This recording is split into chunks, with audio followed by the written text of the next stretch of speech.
Hello guys, তোমরা সবাই কেমন আছো? আশা করি তোমরা সকলে খুব ভালো আছো। হ্যাঁ, আমিও খুব ভালো আছি। আর এখানে আজকে দুপুরে আমার মেনুতে ছিল রুই মাছের ঝাল, আর আমি কিন্তু পেটির পিস নিয়েছিলাম। আর এখানে পটল চিংড়ির তরকারিও ছিল।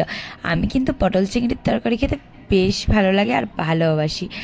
আর আজকে কিন্তু তোমাদের সাথে যেটা শেয়ার করব, না একদমই না, পটল চিংড়ি আজকে শেয়ার করব না।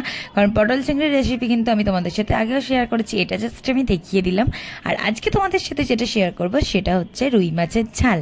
আর এই রুই মাছের ঝাল মা কীভাবে করেছিল সেটাই আজ তোমাদের সাথে শেয়ার করছি। তা চলো পুরো রেসিপিটা দেখে নাও। ফার্স্টেই দেখো, মাছগুলোকে মা ধুয়ে বেছে নিয়ে নুন মাখিয়ে দিয়েছিল। নুন হলুদ সব কিছু কিন্তু এখানে ভালোভাবে দেখো মাখিয়ে নিচ্ছিল। এখানে কিন্তু সবকটাই পেটির পিস ছিল। দেখো এগুলো হলুদগুলো ভালো করে মাখিয়ে নেওয়ার পর কড়াইতে তেল গরম হতেই মা কিন্তু একটার পর একটা মাছগুলো ভেজে নিচ্ছিল। মাছগুলো এপিড ওপিড দুপিটি ভালো করে ভেজে নিতে হবে, বেশ কড়া কড়া করে। দেখো মাছ ভাজা হয়ে গেলে মাছগুলো কিন্তু আমরা আলাদা একটা জায়গায় তুলে নিয়েছি। তারপরে কড়াইতে তার একটু পরিমাণ তেল দিয়ে বেটে রাখা পেঁয়াজটা মা দিয়ে দিয়েছিল। বেটে রাখা পেঁয়াজটা দিয়ে এইভাবে নেড়ে ছেড়ে পেঁয়াজটাকে ভালো করে ভেজে ভেজে নিতে হবে। যেই দেখবে হালকা হালকা ভাজা ভাজা হয়ে গেছে, অল্প পরিমাণ জল দিয়ে এটাকে কিন্তু একদম কষিয়ে নিতে হবে। ভালোভাবে কষিয়ে নিলেই দেখবে একটা তেল ছেড়ে দেবে। তারপরে কিন্তু এখানে টমেটোর পেস্ট যেটা করে রেখে দিয়েছিলাম, সেই টমেটোর পেস্টটাও আমরা দিয়ে দিয়েছি। টমেটোর পেস্টটা দিয়ে এইভাবে ভালোভাবে নেড়ে ছেড়ে নিতে হবে। তারপরে মা দুটো কাঁচা লঙ্কা চিড়ে দিয়ে দিয়েছিল, আর এখানে দিয়ে দিয়েছিল তোমাদের পরিমাণ মতো তোমরা লঙ্কার গুঁড়ো দিয়ে দেবে।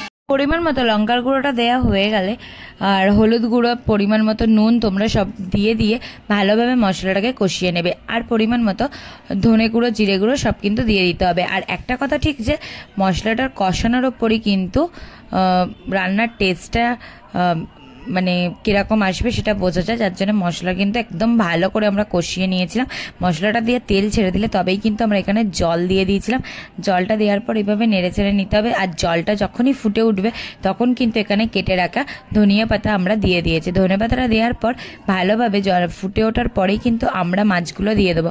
মাছগুলো দিয়ে ভালো করে একটু ফুটিয়ে নেবো। মাছগুলো ফোটানো হয়ে গেলে তা আমরা দেখো মাছগুলো ভালো করে ফুটে উঠেছে, আর ঝোলটা একদম হয়ে গেছে। মাছের যে ঝালটা সেটা কিন্তু আমরা নামিয়ে রেখেছি। তারপরে কালারটা দেখো, জাস্ট দারুণ লাগছে না দেখতে?